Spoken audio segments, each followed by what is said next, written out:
Samo 23 sekunde bilo je dovoljno ovim lopovima da ukradu luksuzni Volkswagenov džip Touareg. Za 11 sekundi rešen je problem brave, odnosno probušen je lim na vratima, izazvan kratak spoj i centralna brava je otvorena. Za ostalih 12 sekundi onesposobljen je sistem elektronske zaštite i automobil je ukraden. Da bi se ukrao neki auto, treba neka priprema. Znači, ne može čovjek sa ulice da dođe da kaže svidi mi se ovaj auto, sad ću da ga oteram. To ne može. Moraju da imaju neku pripremu, da izvrše neke elektronske pripreme, da izvrše praćenje automobila, da se uvere da je taj auto parkiran, koga vozi, kako se vozi, kakvu zaštitu ima na sebi, pa kad se pripreme, onda krenu u akciju. Ranije automobili su se krali isključivo noću. Danas se krađe dešavaju i u po bela dana. Posebno rizična mesta za parkiranje u Beogradu je na Novom Beogradu zbog blizine autoputa, kojim kradljivci mogu brzo da pobegnu. Krađe su česte i na bolničkim parkinzima, poput onog na Vojno-medicinskoj akademiji ili kod kliničko-bolničkog centra Bežanijska Kosa, ali i na parkinzima velikih tržnih centara. Početak 2009. godine obeležava, ako govorimo o inostranom programu vozila, obeležava nagli porast krađa Renaulta. Znači, pre svega Megana, za njim Clio, zatim Renault Scenic i Laguna. To je od stranih vozila. Standardno Volkswagenov i Audi program je uvek na meti i to je neki standard sada. Nešto manje imamo ukradenih najluksuznijih vozila, a što se tiče, naravno, jedinih domaćih proizvođača, Zastave, to je Jugo, gde praktično jedna dnevno je prosečno kradena. Zastavina vozila posebno su laka za krađu.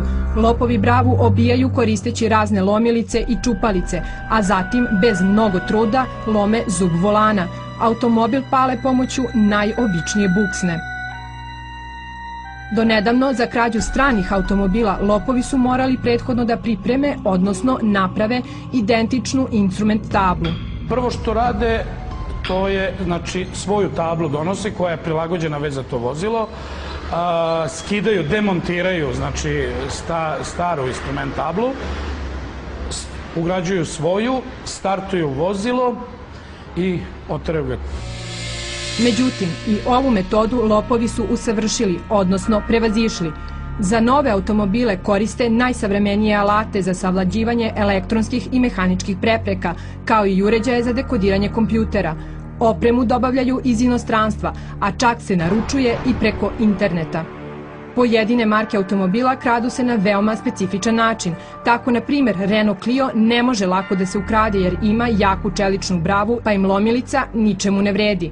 Građani koji voze ovaj automobil treba da znaju da je njihov ljubimac tipovan za krađu, ukoliko primete da je nestao čep rezervoara. Pošto im predstavlja problem sa ključem, oni skinu, odlome čep rezervoara na kome se nalazi brava. Isti ključ koji zaključava čep rezervoara otključava vozilo i istim ključem fizički mogu da startuju vozilo. Znači, pričam samo o ključu po profilu da bi otključali bravu. Kada na ovaj način uđu u vozilo, lopovima ostaje još samo da uklone elektronsku zaštitu. Za to koriste tipski takozvani kabel za inspekciju. To je jedan ovakav kabel, znači klasičan OBD ulaz za inspekciju za servisera, koji služi na što se konektuju izvršioci. Na drugom kraju se nalazi jedan USB izlaz i tu se nalazi, dalje ide tip alata za pojedinu vrstu vozila. Svako vozilo ima svoj tip alata, to su u žargonu kažu laptopovi. Na meti lopova su i automobili koji se pale na karticu: Renault, Passat, Audi, Volkswagen, Porsche. Renault Megane, na primjer, lopovi otvaraju tako što lome zadnje leptir staklo, posle čega dekodiraju unapred nabavljenu plastičnu karticu i startuju vozilo. Isti je princip, znači ovde ide USB ulaz, ovde OBD, a sami alati, ovo su znači po godištu dva tipa, imaju uložak za blanko karticu. Blanko kartica se ubaci, dobija svoj kod, nakon toga se vadi i pali.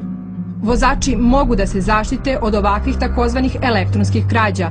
Pošto kabel za inspekciju sa jedne strane ima tipičan ulaz, a sa druge strane ima USB, upravo taj tipični ulaz može da bude glavna zaštita od lopova. Potrebno je da vozači odu u bilo koju mehaničarsku radnju i zamene klasični adapter nekim nestandardnog oblika, okruglog, jajastog, trouglastog. Savremenim lopovima ni malo ne predstavlja problem ni da uđu u automobil sa takozvanom ćoravom bravom, odnosno automobil koji na vratima nema bravu. Tada lopovi seku lim, prespajaju žice iz kabla i auto je otvoren. Paljenje takozvanim laptopom koji postoji za svaki model i svaku godište automobila. Postoji način da se zaštiti automobil i od ovakvih krađa. Postoji jedno rješenje, a to je da se stave metalne ploče, znači između kablova koji treba da se savladaju, da se kratko spajaju, i lima, znači da izvršioci kada postoje tačno određene mesta, kada krenu da rade, znači dolaze do ploče, ne mogu da priđu od ploče. Za automobile postoje 3 sistema zaštite: alarmi, mehanička i elektronska. Alarmi su najnesigurnija zaštita jer svaki alarm radi na određenoj frekvenciji koju lopovi lako pronalaze, deblokiraju alarm i otvore automobil. Kod mehaničke zaštite najpoznatija je lavlja kandža. Za sada lopovi još nisu uspeli da kradu auto koji ima sigurnosni sistem Zeder. Zeder se ugrađuje na vratilu volana i kada je zaključan onemogućava upravljanje automobilom. Ovaj automobil ukraden je vlasniku, a onda uz otkup vraćen. Međutim, auto je još jednom bio na meti lopova. Nakon nekog vremena dešava mu se da mu ponovo pokušavaju ukrsti auto. Šta se sada dešava? Nisu uopšte videli da tu postoji Zeder. Iščupali su kompletno onu plastiku, znači uništili su mu dole, skinuli, počupali žice. Ni to nije pomoglo. Auto je kompletno isprskan kiselinom. Znači, kompletno kiselinom po sedištu, po staklima, po instrumentabli. Čovek doveze ovde auto na šlep službi, ovako ostao bez teksta kompletno. Ide prema vratima. Ulazi na vozača, ušao na vozačeva vrata, zatvara vrata.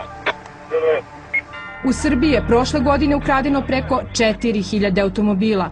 Od tog broja oko 70% vozila ukradeno je u Beogradu. Prema podacima policije, uspešnost pronalaska ukradenih vozila je od 40 do 45% ukupno prijavljenih slučajeva. Kola nema, nestalo, prijavljeno nakon nekog određenog vremena, da ne kažem posle 3-4 godine. Gospoda iz SUP-a 29. novembra iz Beograda su me zvali i obavestili da je auto nađen. Ono što dodatno ide na ruku kradljivcima automobila je i Krivični zakon Republike Srbije, kojim je krađa kola definisana kao neovlašćeno korišćenje tuđeg vozila, a maksimalna zaprećena kazna je 5 godina zatvora. Ako je teška krađa u pitanju, odnosno ako je lopov uhvaćen na delu sa alatom za ubijanje ili se dokaže da je organizovao mrežu za preprodaju, kazna je do 8 godina zatvora.